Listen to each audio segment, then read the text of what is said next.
요즘 뉴스에서 자주 듣는 말이 있습니다. 인구 절벽, 아이를 낳는 사람이 너무 빠르게 줄어들고 있다는 이야기입니다.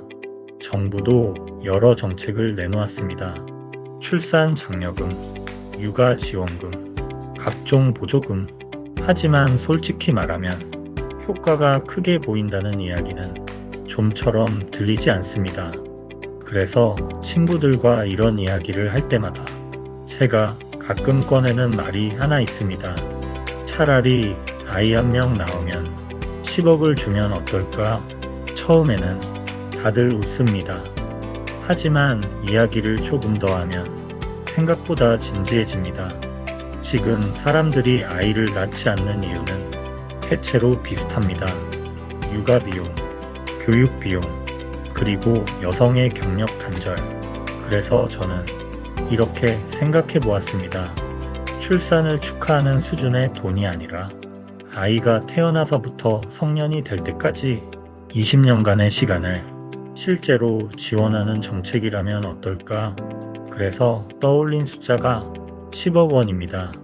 물론 한 번에 주는 돈은 아닙니다.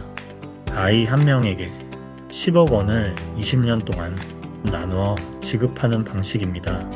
그리고 이 돈은 자유롭게 쓰는 돈이 아니라 육아, 교육, 돌봄, 주거, 그리고 경력 단절 보상 등과 같이 정해진 항목에만 사용할 수 있도록 전용 카드로 지급하는 방식입니다. 그래야 엉뚱한 소비 문화를 조장하는 상황을 막을 수 있기 때문입니다. 이 이야기를 30대, 40대 사람들에게 해본 적이 있습니다. 그랬더니 꽤 많은 사람들이 이렇게 말했습니다. 그 정도라면 아이를 낳을 생각이 있습니다. 물론 현실적인 질문이 바로 따라옵니다.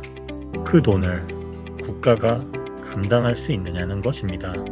그래서 아주 단순하게 계산을 해보았습니다.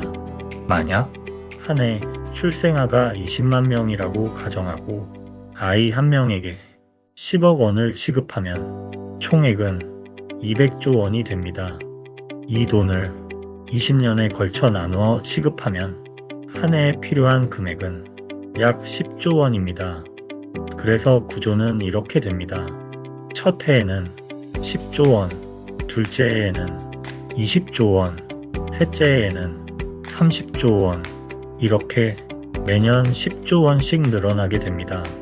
그리고 20년이 지나면 연간 지급 규모는 200조 원이 됩니다.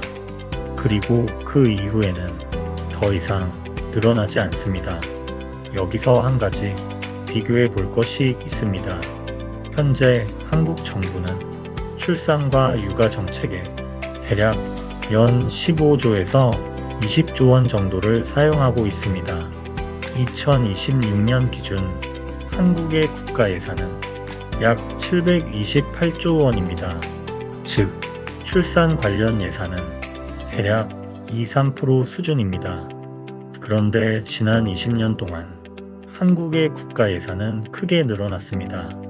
2006년 국가 예산 약 224조 원, 2026년 국가 예산 약 728조 원, 20년 동안 예산 규모가 3배 이상 증가했습니다. 만약 앞으로 20년 동안 비슷한 흐름이 이어진다면 국가 예산은 2천조 원 규모가 될 수도 있습니다. 그때 출산 정책에 연 200조 원을 사용한다면 국가 예산이 약 10% 수준이 됩니다. 여기서 질문이 생깁니다. 인구 문제는 단순한 복지 정책이 아니라 나라의 미래와 직결된 문제입니다. 그렇다면 우리는 이 문제를 해결하기 위해 국가 예산의 몇 %까지 생각해 본 적이 있을까요? 그리고 또 한 가지 생각해 볼 점이 있습니다. 이 돈은 사라지는 돈이 아니라는 점입니다. 육아산업, 교육산업, 보육서비스, 주거, 생활소비 등 이 모든 분야로 다시 흘러 들어갑니다. 소비가 늘어나면 기업의 매출이 늘고 기업의 매출이 늘면 고용이 늘어나고 고용이 늘면 세금도 다시 늘어납니다. 즉, 지원금의 일부는 경제활동을 통해 다시 세수로 돌아올 가능성이 있습니다. 최근 일부 기업에서는 출산 축하금으로 1억 원을 지급하기도 합니다. 몇몇 지자체도 출산 장려금을 지급하고 있습니다. 하지만 저는 이 정책들을 보면서 조금 다른 생각이 들었습니다. 이것은 출산을 축하하는 축하금에 가깝다는 느낌입니다. 아이를 낳도록 유도하고 아이의 미래를 장기간 지원하는 정책과는 조금 결이 다르다는 생각입니다. 아이를 낳는다는 것은 한순간의 결정이 아니라 20년의 시간이기 때문입니다. 그래서 지원도 20년의 구조로 설계되어야 하지 않을까 하는 생각입니다. 물론 연 200조라는 숫자는 가볍지 않습니다. 제가 계산을 단순하게 했는데 매년 출생아가 같다면 20년 뒤에는 연간 200조 원이 됩니다. 지금 구조로는 현실적으로 쉽지 않습니다. 그래서 결국 이 질문으로 돌아옵니다. 우리가 감당할 수 있는 범위는 어디까지인가? 어쩌면 필요한 것은 완벽한 답이 아니라 지금보다 조금 더 과감한 질문일지도 모릅니다. 출산율을 회복하기 위해 우리는 아직 충분히 고민해보지 않았는지도 모릅니다.